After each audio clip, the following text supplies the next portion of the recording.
تو قرآن کہتا ہے ریاکاری کے لیے جو عمل کیا جاتا ہے، دنیا کو دکھانے کے لیے جو، ہاں دکھانے سے مقصد موٹیویشن اگر ہے وہ تو بہت اچھی بات ہے. قرآن جگہ جگہ کہتا ہے کہ اللہ کی راہ میں مال خرچ کرتے ہیں سرًا وعلانیۃً، دکھا کے بھی اور چھپا کے بھی. تو دکھانے کا مقصد کیا ہوتا ہے؟ موٹیویشن، لوگوں کو حوصلہ ملے. ٹھیک ہے، تو یہ نیت دل میں ہوتی ہے. کسی کے ظاہر کو دیکھ کے ہمیں اجازت نہیں ہے کہ ہم یہ کہیں کہ یہ غلط کر رہا ہے، یہ دکھانے کے لیے کر رہا ہے. ہمیں کیا پتہ دکھانے کے لیے کر رہا ہے یا اللہ کے لیے کر رہا ہے. لیکن جو کر رہا ہے اس کو اسلام نے پابند کیا ہے کہ اگر آپ خدا کے لیے کر رہے ہو تو ویل ڈن، بہت اچھا. اگر خدا کے لیے نہیں کر رہے، پبلک کہے گی بہت اچھا، اللہ کی نظر میں یہ پاک عمل نہیں ہے بلکہ کیا ہے؟ ناپاک. سمجھ رہے کہ نہیں سمجھ رہے؟ صرف کھانا پینا پاک ناپاک نہیں ہوتا، عمل بھی کیا ہوتا ہے؟ پاک اور ناپاک. وَيُحَرِّمُ عَلَيْهِمُ الْخَبَائِث، جتنی حرام چیزیں ہیں اسلام ان کو خبیث کہتا ہے، اور خبیث ناپاکی کو کہتے ہیں. دوسری شرط جو قرآن نے لگائی ہے وَمَنْ أَرَادَ الْآخِرَةَ وَسَعَى، کوشش بھی کرے، یعنی اچھا عمل بھی کرے، صرف نیتیں کر کے نہ بیٹھے. کتنے لوگ نیت کرتے ہیں آج یہ کریں گے، ہم یہ کریں گے. ہم بچپن میں کہتے تھے ہم پائلٹ بنیں گے.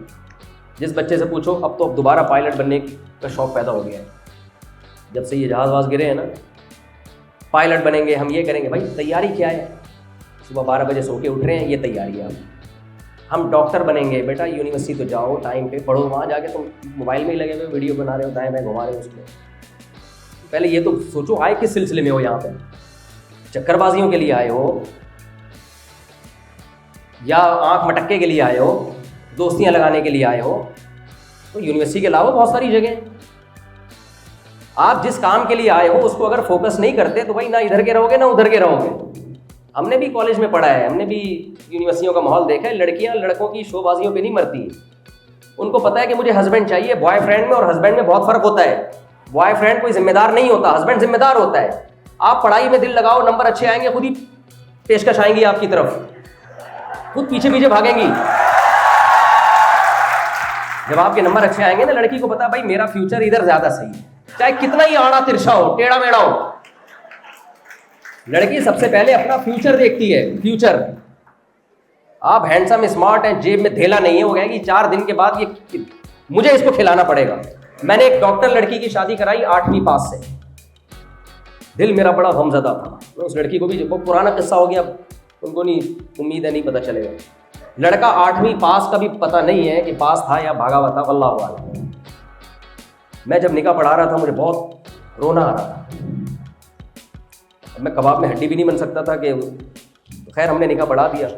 تھوڑے دنوں بعد وہ لڑکی والے آئے کہ ہم کھلا لے رہے ہیں اس سے. تو کیوں لے رہے ہو؟ کہہ رہے یار ہنی مون بنانے بھی لڑکی نے خرچہ کیا ہے، سارا ٹرین یا جہاز کا ٹکٹ لڑکی. اس کوئی خرچہ کم بخت وہ لڑکا کر ہی نہیں تھا. میں نے کہا 8ویں پاس کہاں سے کرے گا بیچارہ، کہاں سے کرے گا؟ آپ نے شادی کیا سوچ کے کی ہے؟ بس وہی ایک کامن مسئلہ ہے، رشتے نہیں آ رہے، رشتے وہ پھر وہ میرے پاس اس کا حل ہے، وہ مانتے نہیں ہیں. بھائی کسی ڈاکٹر کی دوسری بن جاؤ، 8ویں پاس کی پہلی بننے سے بہتر ہے.